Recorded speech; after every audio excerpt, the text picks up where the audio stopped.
Hello patients, to install WordPress on your site, click on WordPress Manager. Click on Install.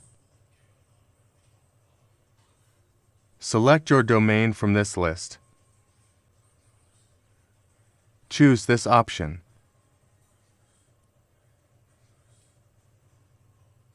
Select random and strongest password.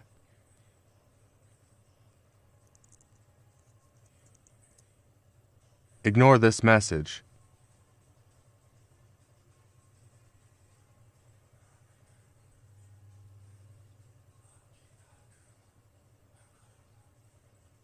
Copy the username and the password.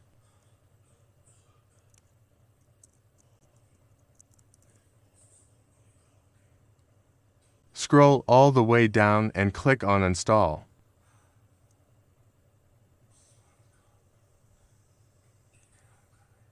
It will take only 10 to 15 seconds. WordPress has installed successfully.